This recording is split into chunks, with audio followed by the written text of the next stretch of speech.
What if peace wasn't something distant, but something we practice together? Presented by New Thought Media Network, this is the Peace Dialogues with Reverend Christy Semple. Hear from today's peace influencers. Discover new perspectives on growing peace. Explore practical spirituality you can live every day. Because peace isn't just an idea, it's a way of being. Find out how you can become a peace influencer too. The Peace Dialogues with Reverend Christy Semple. Thursdays at 9 a.m. Mountain Time. Only on New Thought Media Network. And now, here's Rev Christy. Good morning, good afternoon, good evening from wherever you are joining us, whenever you are joining us, and welcome to Peace Dialogues here, where we inspire new awareness that the Garden of Peace is growing in our world, and the seeds of peace are being planted and nurtured every day by people just like you and me. And each week, including today, we hear from Peace Influencer, who is involved in activities that are inspiring peace in our world every day. And we'll learn a whole new perspective of what it really means to grow peace and how we can be peace influencers too. I'm your host, Reverend Christy Semple, a fellow gardener with you in the Garden of Peace in our world.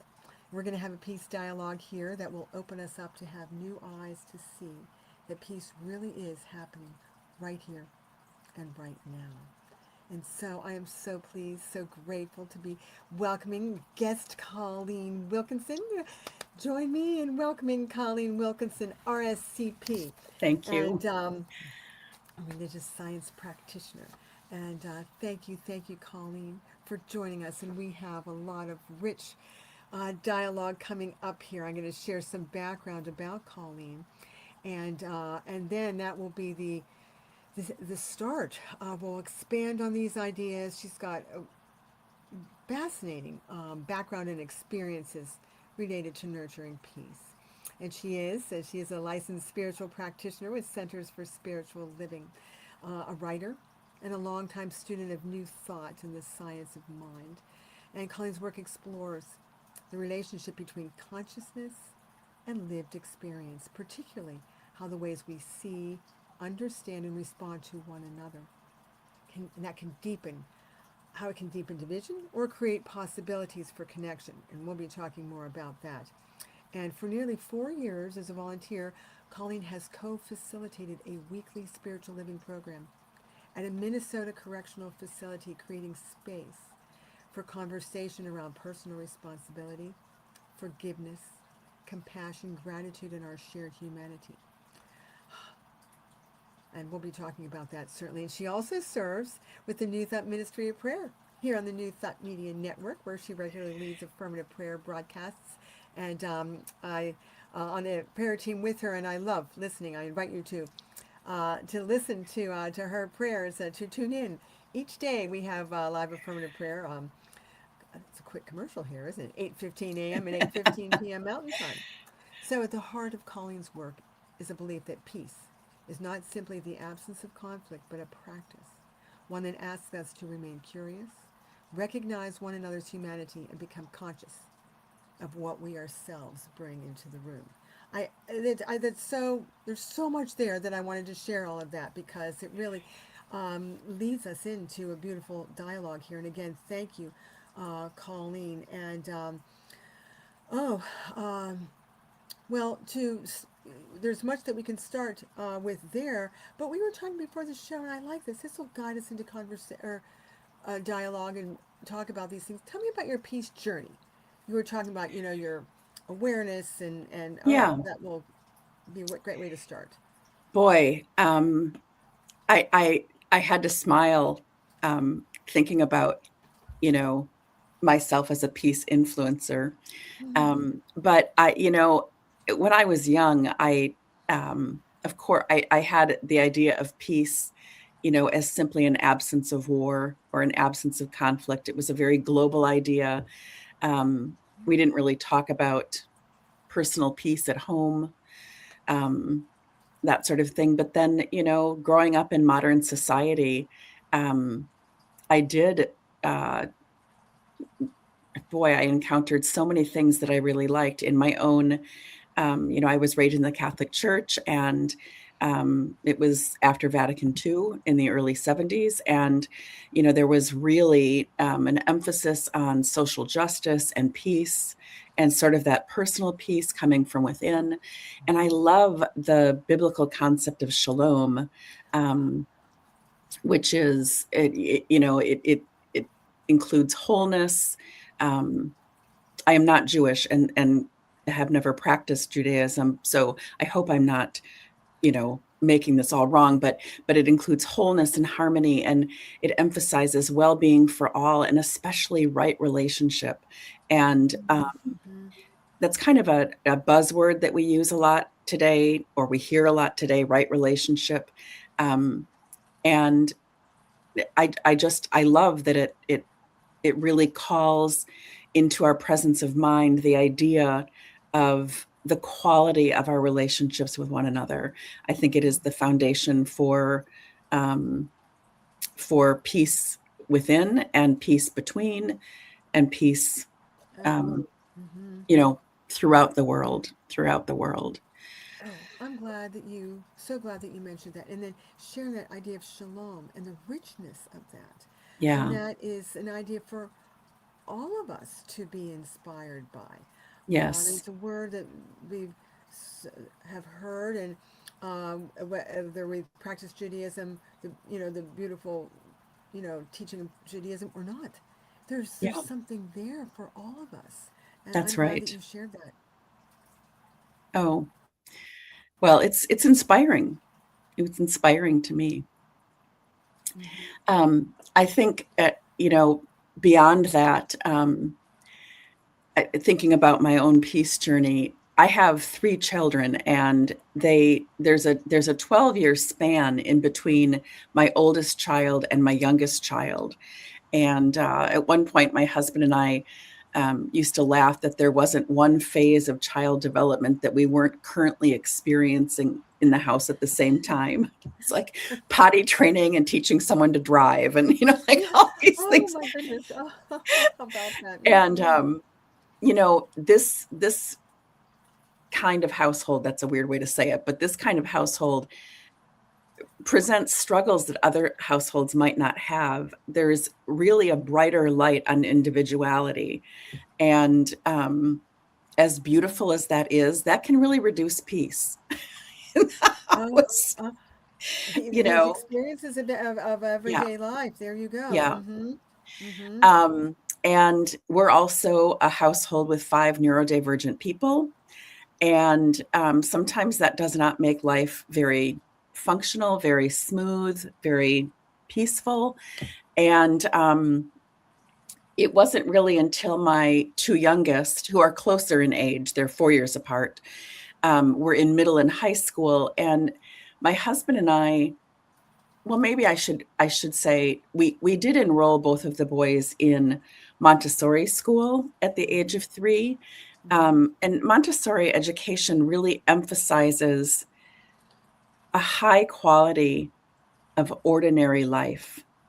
And it really cultivates that same idea of right relationship, especially with yourself and then with everyone around you. And that's beautiful. But when my 2 boys were in late, middle, and high school, we found a need to bring in an external resource to our family. And we were recommended Marshall Rosenberg's Nonviolent Communication book. There's a tagline that follows after that. I think I must have lent the book out to somebody, because I looked for it before, our dialogue today, but I couldn't find it. But it's an excellent book. And in the book, he's using the word nonviolent, recognizing that violence is not just physical harm. It's anything that can upset peace. Oh, this is, before you continue, I'm going to tell me the title. I'm going to make a banner here. So it's lovely. It's the author is Marshall Rosenberg, and the main title of the book is Nonviolent Communication. Marshall Rosenberg. Yes. That is, I'm so glad that you shared that. And here we go. Now that I'm thinking about it, he may be the person who introduced me to the idea, the concept of shalom. That may be where I even got that. Yes. But that book, it is not easy to get through. We worked through it chapter by chapter, and the objective isn't to change people and their behavior to get what you want. It's really to establish relationships based on honesty and empathy, so that those relationships eventually fulfill everybody's needs. And the onus throughout the book is that you must recognize and attend to your own needs. And it really impresses upon us the importance of not burdening others to meet our needs, setting ourselves up for constant disappointment that way. And boy, I have to say, my kids were better at adapting themselves to that style of communication. It really brought me up close and personal with, some of those difficulties about personal change, how difficult it is, and, how. That's so, I'm so glad that you shared that, because it reminds us of that personal, our personal responsibility and starting within. And because I think sometimes when people get upset, they feel that a need's not being met, correct? Yes, And so to really, that's really about knowing yourself and that's right. oh, That's right. mm-hmm, mm-hmm. Boy, when I talk to people, when people ask me about my spirituality or my spiritual journey, I often say, it's really just been a journey um, into knowing more of myself and more of my higher power. And I suppose that it has been, hand in hand with my journey around peace. I'm so glad that you shared that about, because um, knowing ourselves, we are multifaceted beings. And because Yes. when we know and respect and understand ourselves, then knowing and respecting and understanding others. We were just, we're taking our daughter, who's 17, on school visits, Oh, college visits. yes. And we went Yes. down to College of Charleston last month. And they have a beautiful tradition there. There's the center of the campus, and this campus was founded in 1770. And at Wow. this core of the campus, there's a beautiful arch that you walk through, and inscribed up above in Greek, it says "Know thyself."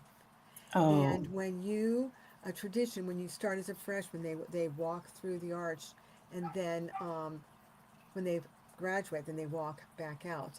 But that oh my focus, I goodness. love that, on know thyself, and that's at the core Yes. of what you're talking about here. Yes.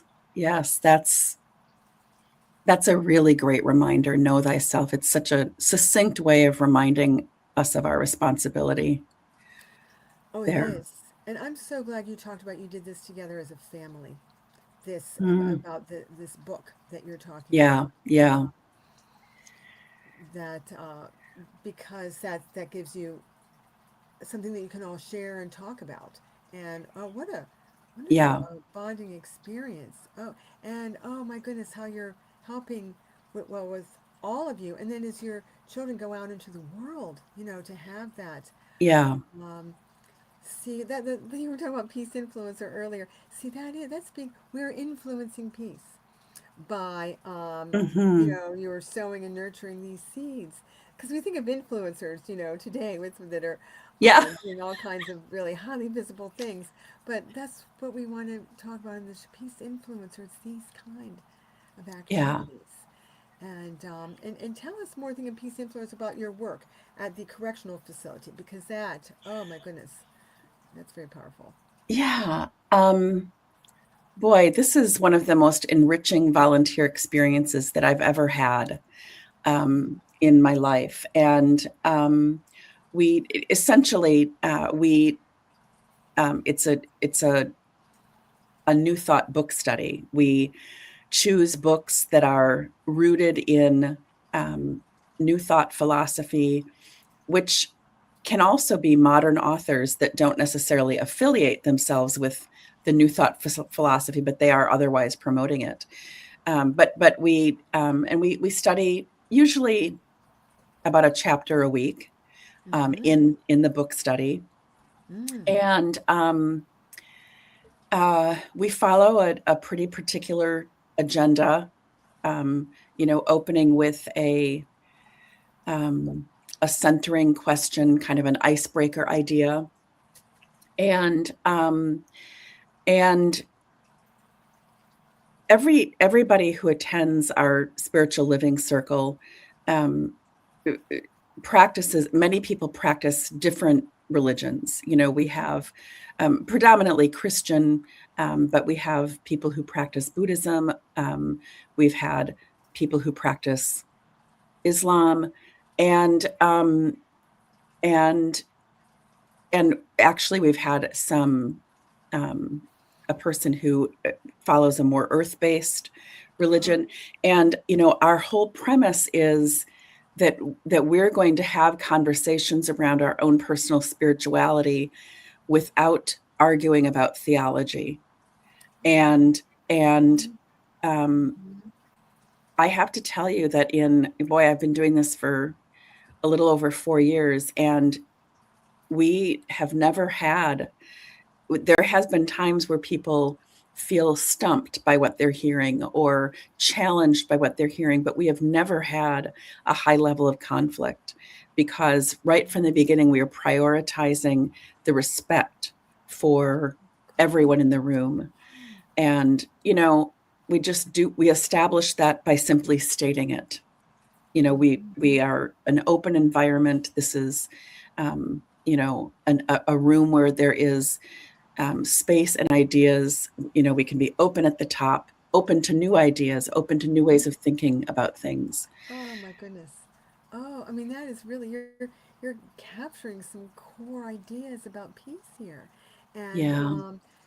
and that all together talking about, because there's that common thread. I remember in world religions class in course in Yeah. ministerial school, and the instructor talked about the numinous, and that's that that Yes.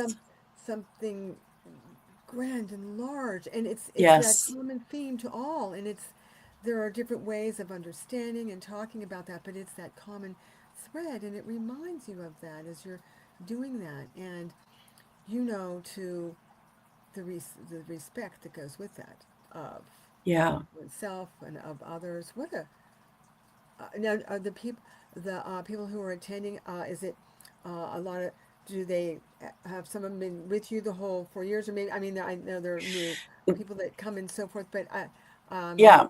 I mean, I guess I'm thinking you probably have seen some Yes. growth and evolution. Oh, we sure have.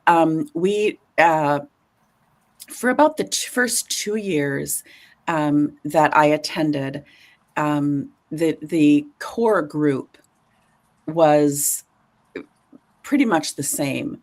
And you're absolutely right. As people approach their, what they call out dates, as their release dates, obviously we lose them as participants in our program.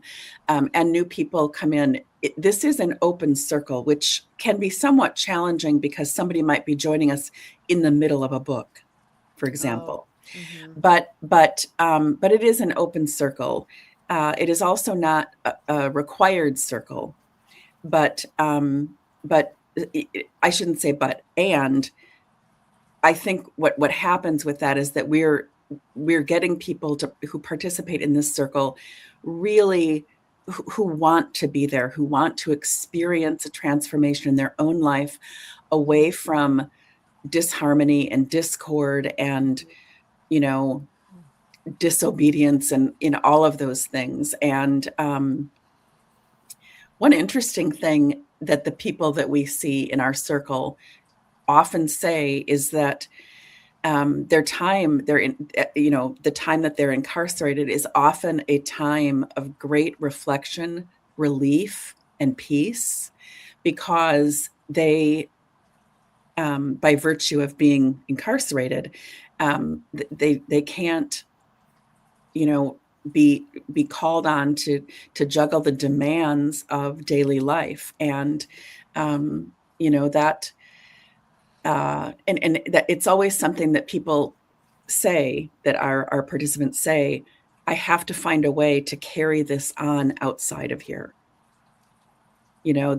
All of this time that I have for contemplation, all of this time that I have for study, for prayer, for, working out, for spending time outdoors, that sort of thing. And most of them have jobs in the correctional facility. So it's not all, it's not all free time, but, Yes. it's a value that everyone wants to carry out, how they define it. I'm so glad that you said that, because you've gone to a key idea here. It is about applying these ideas in life when we're out. Yes. For all of us, when Yes. you talked about the with your family, and with the the different experiences and ages and personalities and so forth, and with the people that you're talking about going out into the world, Yes. and bringing this all together. It's reminding me of the book, the title "Living the Science of Mind" from Oh, Reverend yes. Holmes, the founder of the New Yes. Thought Science of Mind teaching. But Yes. what you're teaching them, and it's nice that they recognize that they want to take that with them Oh, and to yeah. apply that. And that really is a key about peace, what we learn in using it. And there's a skill in that, of blending it in and remembering, and Yes. consistent practice. And so you've sown some great seeds there, and now that's a good recognition of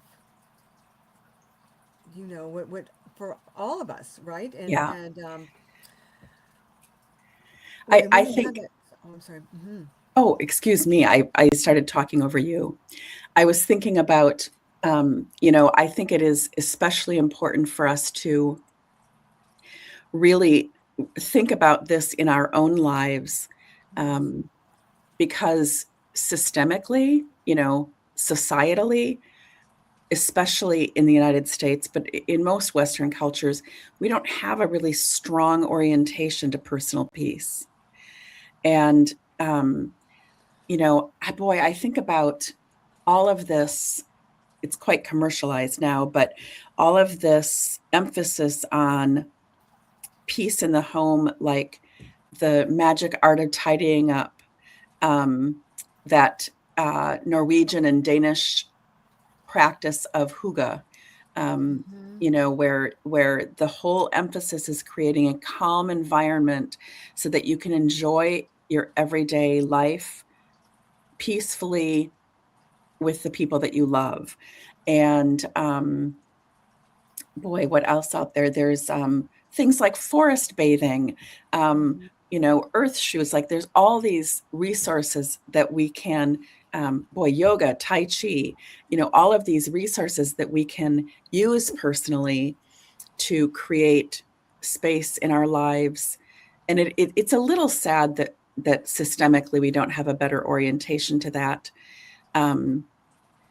I became aware about 10 or 12 years ago of an elementary school in Baltimore that began instituting a mindfulness meditation practice as a consequence rather than detention. And within the first 6 months of instituting this, suspensions dropped to 0 in the school. And all it involved, it wasn't even a proactive practice, which some schools, especially in Eastern traditions, do on a regular basis. But instead of being sent to detention, students would be sent to a very calm, peaceful, cozy mind. Oh my goodness, what did they call it?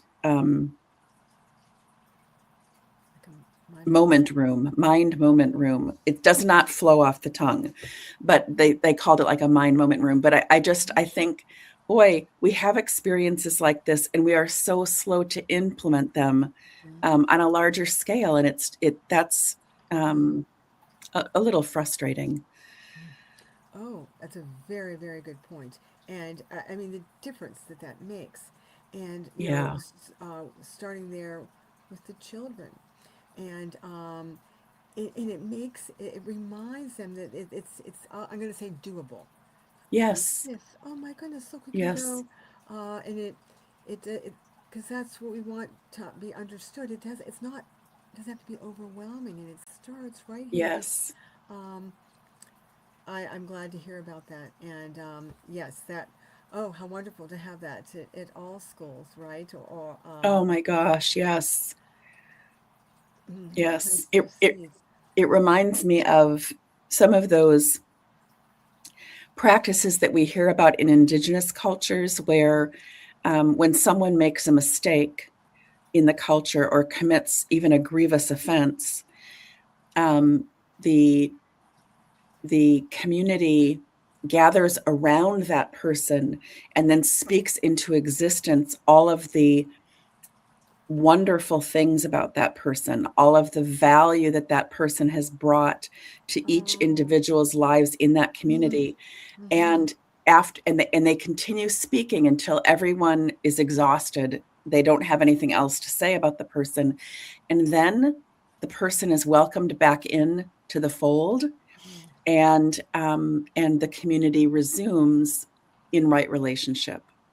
And I just think, oh my goodness, you know, if we could just apply that Oh, more yes. frequently, you know, It's the paradigm shift, isn't it? it's a Of paradigm shift. That's right. of grounded in respect. And Yes. oh, that is oh my goodness, that's very powerful. I'm so glad that you shared that, and oh, all these wonderful points that you're making here. And this is a helpful time then that we'll take a quick break of just a few Excellent. minutes here to share a couple of things here about News Up Media Network, and then we'll come back and resume. But Very good. you're inspiring me here. All kinds of Okay. good ideas. So we'll step away here for just a moment, Very good. and we'll be back. And it says stay tuned.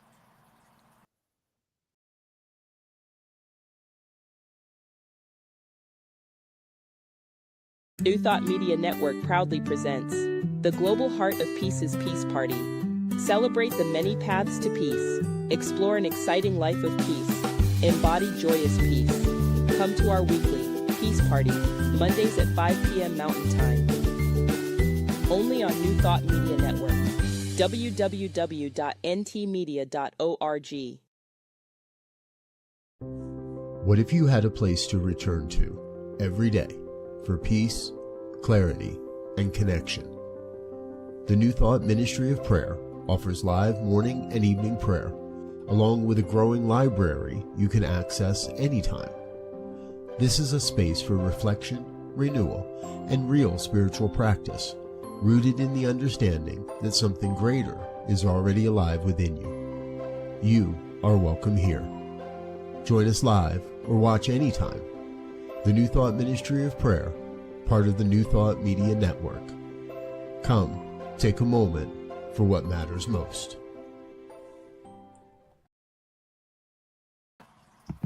There we go. A couple of more resources here at the New Thought Media Network. Our daily prayer that we have talked about was the New Thought Ministry of Prayer, 8:15 a.m. and 8:15 p.m. And it's wonderful to hear prayer. You can request prayer, but it also is the opportunity to have prayer be a part of your daily practice, and that is the difference that makes in the peacefulness and nurturing that peace of who we are, peace within, and then the practice of being that in the world, that the daily prayer practice that makes a difference. And then we have the Peace Party, which is a 15-minute segment of practical tools for peace. So um, we we realize that, again, that we can each be peace influencers in the world. We can each help grow the garden of peace by using these tools.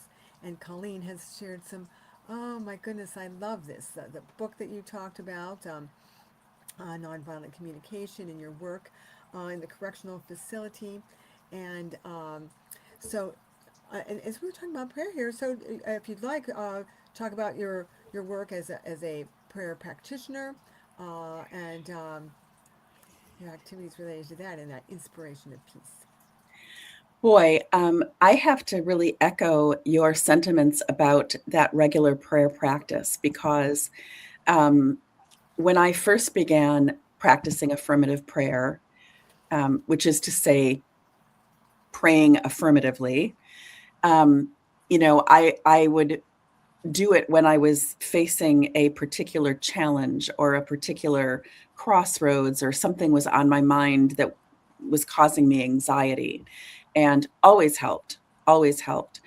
And then, boy, 15 years later, I, for the first time, had a prayer partner, and we have met almost weekly for 5 or 6 years now, and and it, it and that's just weekly. And we bring some concern that we're dealing with generally to each other, and we practice aloud, each saying a spiritual mind treatment or an affirmative prayer for the other, and that enriched and brought my prayer practice to a whole new level. Really, just fundamentally shifting my relationship with prayer. And, I started really praying on my own much more frequently when faced with, little things that come up. But also um, I loved kind of the ritual of prayer. So praying, starting the day with a particular affirmative prayer. It's not going to be the same every day, but I really want to ground myself um, in that truth that we are inextricably linked with our Creator, and we are beloved, and our Creator delights in our existence, delights in our experiences, and so should we.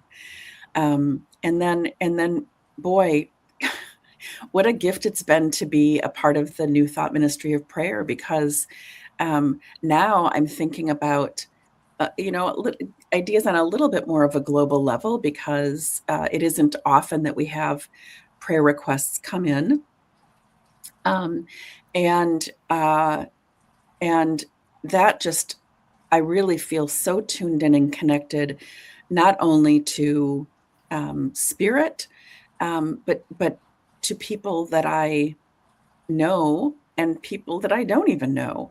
It's been really an enriching and bolstering experience for my practice.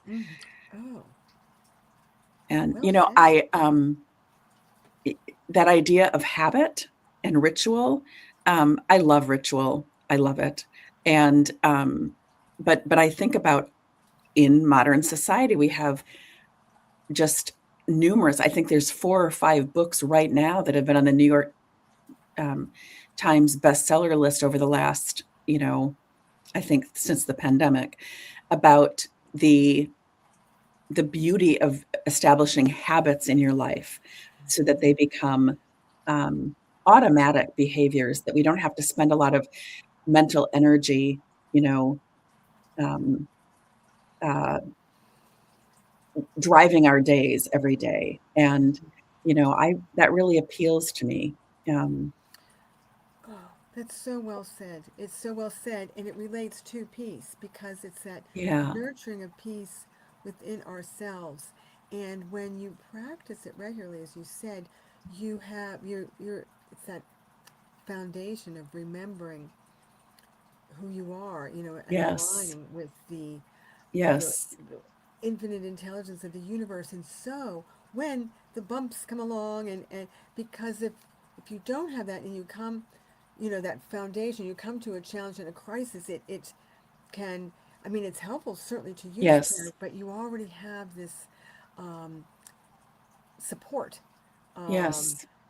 that you're building upon when you come to times of challenge. And just remembering who we are. There's a beautiful song by Melissa Philippe, sung by Melissa Philippe. I am remembering who I am.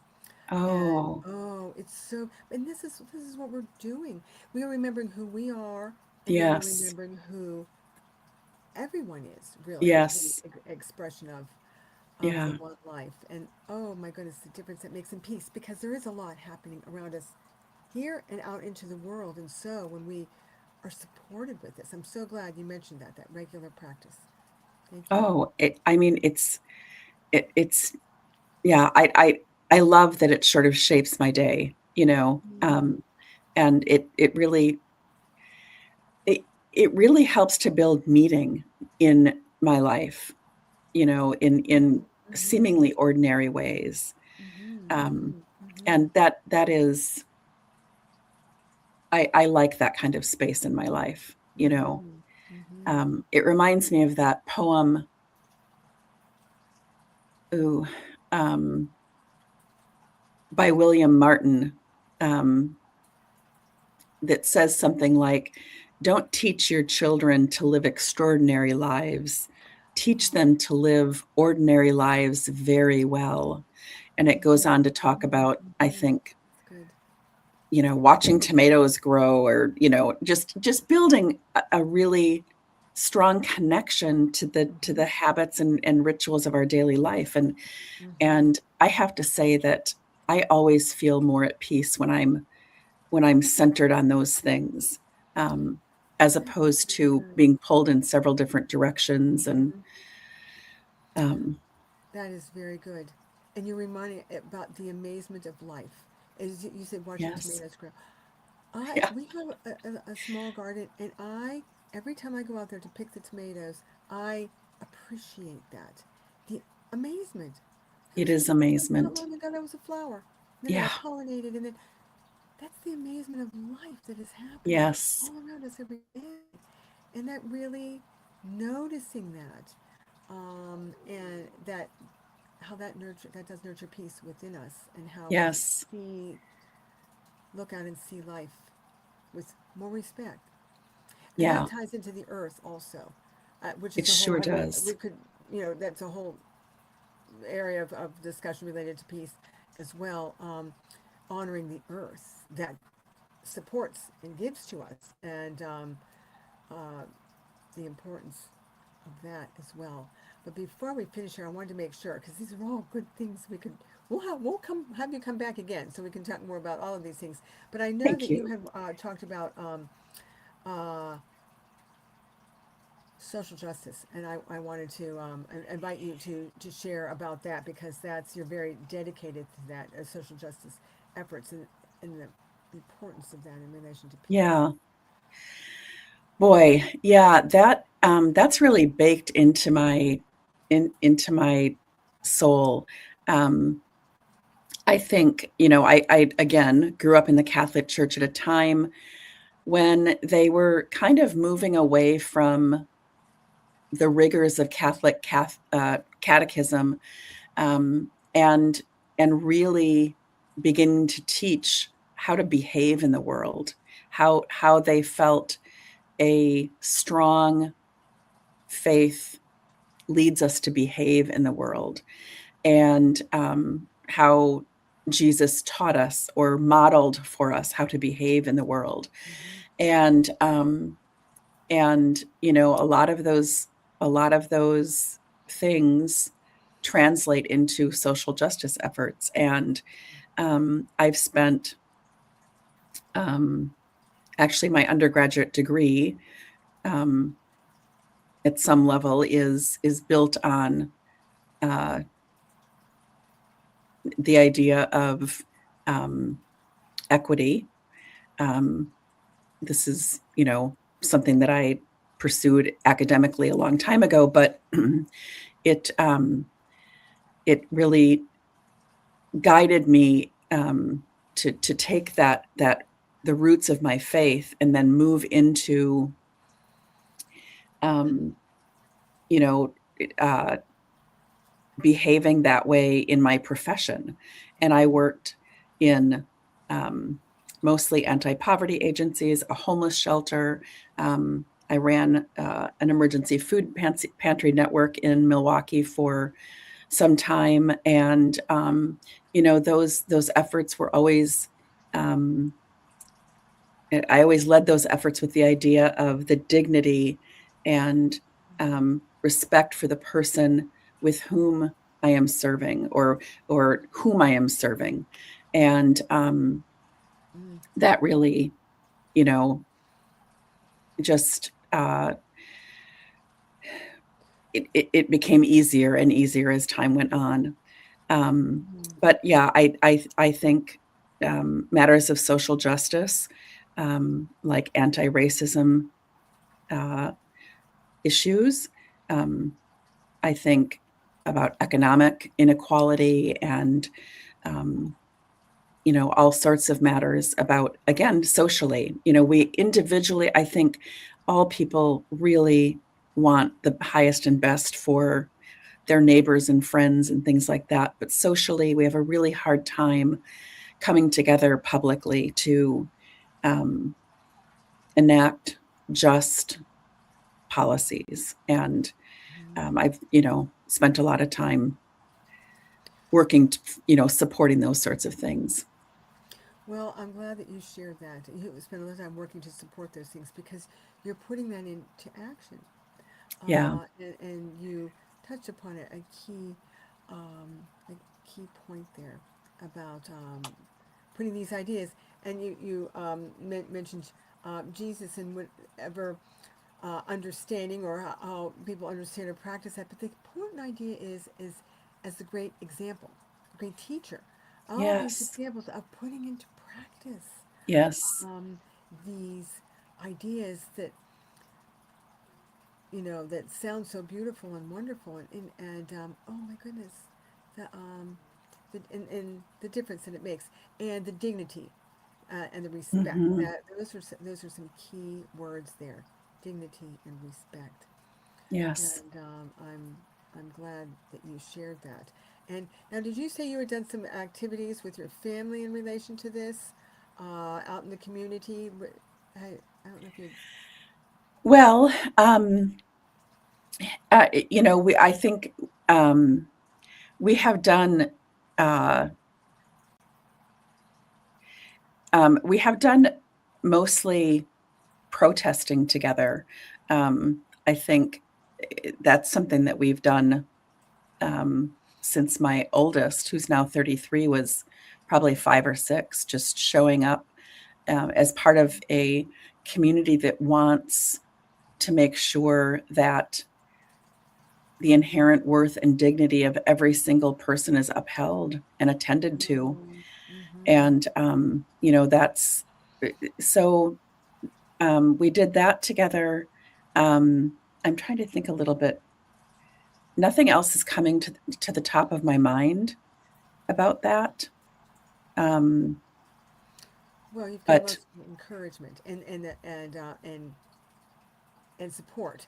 And I yeah, read that book, yeah, and they see what you do, the work that you do. yeah, Your work in prison ministry and as a prayer practitioner, and that's a great example. It is, yeah, it is, and you're reminding us again that each day, each of us, and this we can inspire people who are listening to think, oh, and look at the things that they do, and think, oh, yeah, I am, and the things that now that they realize this, they think, oh, I'm re-inspired to do this or to do something else that supports this, yeah, and that I can do this. I can be a peace influencer. Um, oh, these are well again. We'll have you come back again for sure. So much to talk about here. Now, is there something else before we finish here? Another point or idea that you want to share that we didn't touch upon here? I think one of the things that was just coming to my mind as you were talking a moment ago is we are so bombarded in society today about things that we should be doing. And, I'm in my late 50s now, and my husband and I, about a handful of years ago, started meeting once a year and doing kind of a life audit.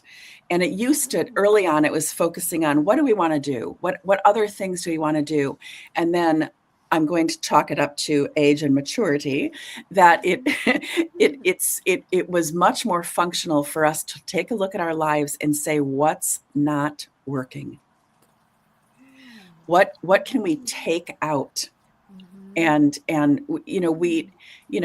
we are divinely supplied. We have everything that we need. So what is it that we have, what's taking up space that we don't need? And I cannot tell you how powerful that was. As one example, one of the things that I identified was I was driving, 15 miles to get my hair cut, 15 miles to go to, another activity, all these things. And so I thought, I have to find these services closer to my house. I want to be, dedicated to these people that do a good job and that I like a lot, but I have to start using my time more wisely so that I have more time. And so that's one thing that has been a nice touchstone for us. And it really has improved things, That's beautiful. See, that's a practice for each of us. It's that awareness. Yes. It's that awareness of really tuning in to Mhm. our life. That's right. And the peace of mind, what you're talking about, the peace of mind that has Yes. come with that. And that's a wonderful example. That audit, that Yeah. life audit, you call it. Yes. Mm-hmm. Oh my goodness. Yes. Oh, see, starting with that. Oh, thank you. I'm inspired. I'm going to talk to my husband about that. That's good. Because we're going into, this new experience of having a child go to college. And so, and it's Oh, senior yeah. year. So, it's that awareness to take note. Because sometimes we're running around all over the place. Wait a minute. So true. Let's listen and notice. Yes. And Yes. make those adjustments. So, thank you for sharing your wisdom and these experiences. Oh, thank And you. I am so grateful that we had this time together. And as I said, we will do this again. And before we finish, I'll share if you've been inspired by what you heard here and inspired to support the New Thought Media Network. This show of the New Thought Media Network. There's a giving link there at givebutter.com and /peace-dialogues. Much appreciated that you're here on the New Thought Media Network. And we do have much to share with you. So you're here now, and we thank you. We thank Colleen.